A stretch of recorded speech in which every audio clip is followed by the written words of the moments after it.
first drew you to advertising as a career choice?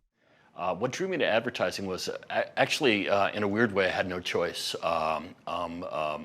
Third generation advertising guy. My father's brother, my uncle, who was 15 years older than he, was in advertising, believe it or not, in the 1940s in Philadelphia. My father kind of took the baton from him, was in advertising, and I grew up with it. And so I've been making a living in the business since 1984. It's a long time. It's 30 years. Do you still remember any commercials from your childhood? So I remember a lot of commercials. Growing up in an advertising household, as we did, TV was more of a social event in those days. It wasn't a TV in every room. Like the family would gather to watch television.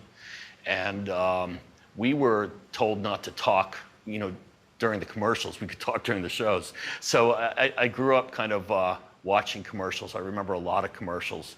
I bet you most people of my generation would remember a lot of, and I feel kind of guilty saying this because they're usually decried as not very creative, but you remember a lot of jingles. What do you think makes jingles memorable? Among purists in the field, jingles are, laughed at, scoffed at, but God, you remember them. What do they call them? Earworms. They get in your head and you can't get them out sometimes. And you add that to, almost everyday exposure, 6 times a day. It's going to get in there. I can do, I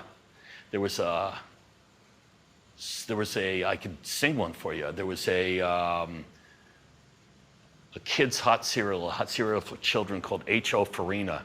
And it was an animated cartoon. It was very rudimentary. If you saw it today, you wouldn't believe it was like a national broadcast cartoon. And it was a little story of Willie and Wilhelmina. And Willie trips on a rock. And he goes, "Every day I trip over that rock, Wilhelmina."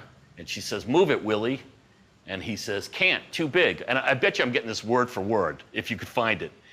And she says, "I will." And he says, "Huh, you're a girl." And she picks it up. And then the jingle comes up and it goes, "Strong Wilhelmina eats her farina."